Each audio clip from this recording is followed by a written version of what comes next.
चॅनलमध्ये स्वागत आहे तुम्हा सर्वांचं माझ्या या रेसिपी व्लॉगमध्ये। तर आज मी बनवणार आहोत मटर पनीर।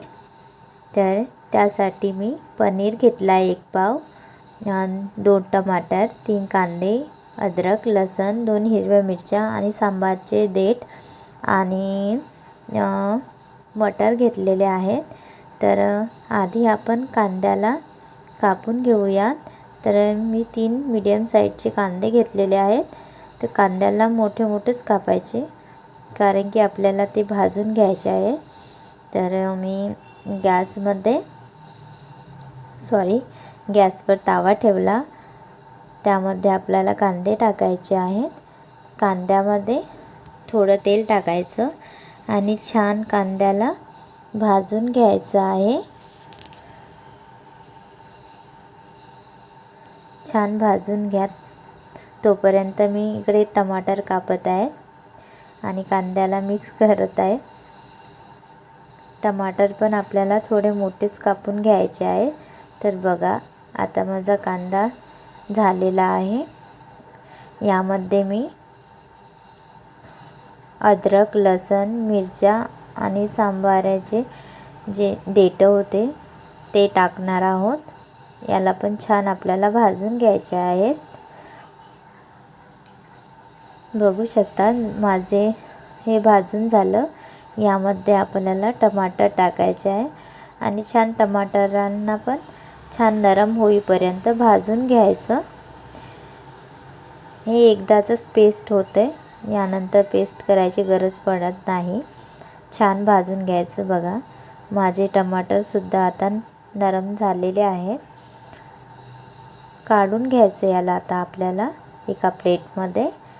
बघा, मी आता काढून घेते आणि छान 5 मिनिट थंड होऊ द्यायचं। यामध्ये मी आपल्या घरी अवेलेबल असणारी एक वस्तू टाकणार आहोत। बघा, आता मी थंड होतपर्यंत इकडे पनीर तळून घेणार आहोत। तर मी तेल टाकलं, तेल थोडं जास्तच घेतलेलं आहे। पनीर काढून मी नंतर याच तेलामध्ये भाजी सातळणार आहोत। तर छान पनीर तळून घ्यायचे। तळले नाही तरी चालेल, पण माझ्याकडले म्हणाले की पनीर तळून टाक, म्हणून मी पनीर तळत आहोत। थोडं 5 मिनिट छान पनीरला तळून घ्यायचं। आता माझे पनीर झाले आहे। तर मी आता एका प्लेटमध्ये काढून घेणार आहोत। यांना पनीरला साईडला करून देते आणि आता आपलं वाटण बारीक करणार आहोत। यामध्ये मी सांगितल्याप्रमाणे मेन चीज टाकणार आहोत आणि ते म्हणजे आहे शेंगदाणे। शेंगदाणे सगळ्यांच्या घरी उपलब्ध असतात, म्हणून मी नेहमीच शेंगदाणेच टाकते। काजू कधी असते कधी नसते, म्हणून मी शेंगदाणे टाकते आणि शेंगदाणे टाकले भाजी खूपच चविष्ट होते। कोणी म्हणणार नाही तुम्हाला की तुम्ही यामध्ये शेंगदाणे टाकले का म्हणून। तर बघा, आता माझा पेस्ट झाला होता। मी गंजामध्ये तेल होतंच आधीच, त्यामधलं थोडं काढून घेतलं, मला जास्त वाटलं तर यामध्ये हा पेस्ट टाकला आणि याला छान आता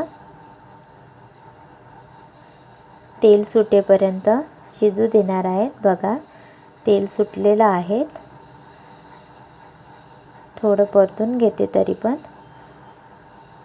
आता मस्त छान झाला आहे। यामध्ये आपल्याला मसाले टाकायचे आहे।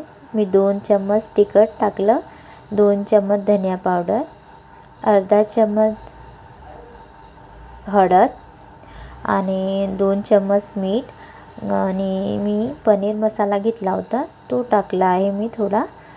छान मिक्स करून घेते यांना।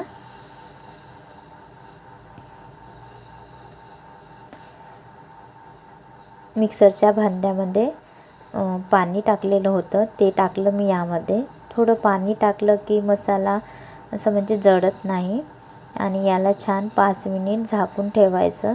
बघा छान तेल सुटलेलं आहे, म्हणजे आपला मसाला शिजला आहे. यामध्ये तुम्हाला जितका पातळ रस्सा करायचा आहे तसं पाणी टाका तुम्ही. बघा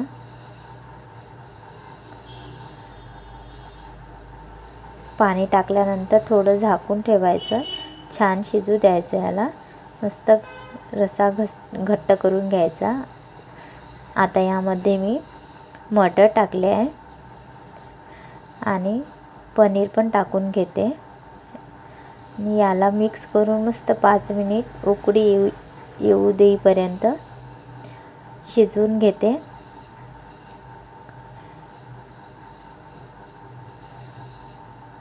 सिंपल आणि साध्या आणि सोप्या पद्धतीने मटर पनीर तयार आहे. आता आपण याला थंड होऊ देऊ आणि मस्त सांबार टाकून घेऊ. तयार आहे आपली मटर पनीर. बघू शकता खूपच छान होते. तुम्ही एकदा नक्की ट्राय करा. असे थोडे शेंगदाणे टाकून बघा किती छान दिसत आहे.